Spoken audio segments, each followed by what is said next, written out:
आपको बता दें कि कई राज्यों में स्कूल फिर से खोल दिए गए हैं। कल से कई राज्यों में स्कूल खुले। इसके साथ ही त्योहारों का मौसम भी अब करीब है, लेकिन तीसरी लहर की जो आशंका है वो इस बीच लगातार बरकरार है।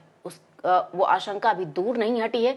स्वास्थ्य मंत्रालय की तरफ से और जो हेल्थ एक्सपर्ट हैं उन्होंने कई बार चेतावनी दी है कि दूसरी लहर अभी पूरी तरीके से खत्म नहीं हुई है और तीसरी लहर आने की जो आशंका है वो भी बरकरार है।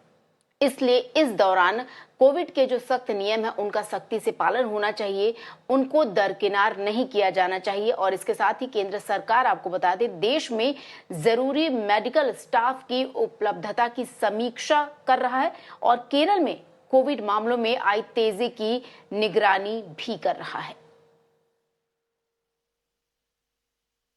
और केरल, आपको बता दें, लगातार कोविड के मामलों में पूरे देश में अगर केरल राज्य की बात करें तो वहां से सबसे ज्यादा मामले हाल फिलहाल में सामने आ रहे हैं।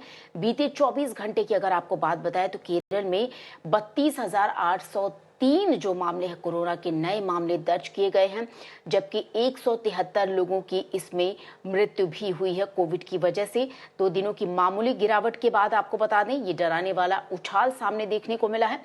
राज्य में फिलहाल जो पॉजिटिविटी रेट है, जो दर है, वो 18.76% है। आपको ये भी बता दें कि केरल में ओणम के बाद कोविड के मामलों में तेजी देखी गई है। देश में 66% कोविड के जो मामले हैं वो अकेले, आपको बताएं, यहाँ गौर करने वाली बात कि वो सारे मामले अकेले 66% जो हैं वो केरल से आ रहे हैं।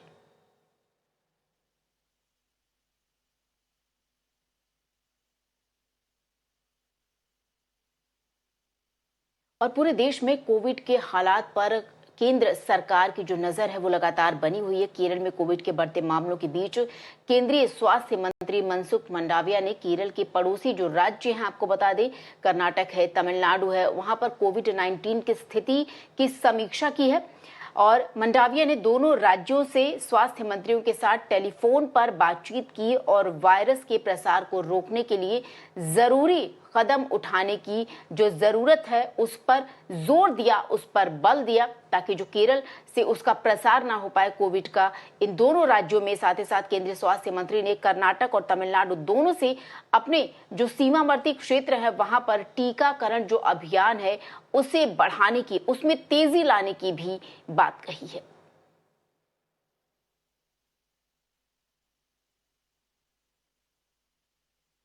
और हमारे सहयोगी आयुष्मान इस वक्त हमारे साथ फोन लाइन पर मौजूद हैं और ज्यादा जानकारी देंगे। आयुष्मान, निश्चित तौर पे जो केरल में ये मामले हैं, केरल में मामलों की बढ़ोतरी हो रही है, लेकिन अगर स्वास्थ्य मंत्रालय और केंद्र की बात करें तो जो पड़ोसी राज्य कर्नाटक हो गया, तमिलनाडु हो गया, उसको लेकर भी फोन पर बातचीत की और साथ ही साथ कोताही बरतने और जो सीमावर्ती इलाके हैं वहां पर कोरोना टीकाकरण बढ़ाने के लिए भी कहा गया है इन राज्यों से।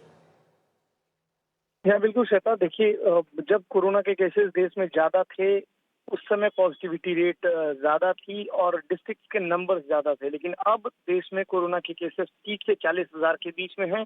डिस्ट्रिक्ट की संख्या लगातार कम रही, इसमें ज्यादा डिस्ट्रिक्ट केरल से हैं।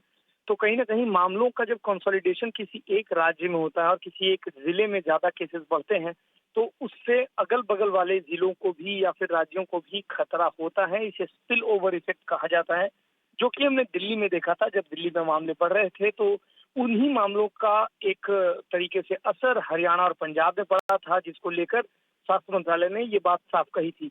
उसी को ध्यान में रखते हुए अब 2 राज्यों के, तमिलनाडु और कर्नाटक के हेल्थ मिनिस्टर से केंद्रीय स्वास्थ्य मंत्री ने बात की और उन राज्यों में जायजा लिया। साथ ही साथ ये जरूर बताया कि जो केरल की स्थिति है वो इन दोनों राज्यों में ट्रांसलेट नहीं होनी चाहिए, यानी आपको लगातार टेस्ट, ट्रैक एंड ट्रीट का मेथड अपनाना होगा और साथ ही साथ वैक्सीनेट करते रहना होगा लोगों को। जी आयुष्मान, आपका बहुत बहुत शुक्रिया इन तमाम जानकारी के लिए।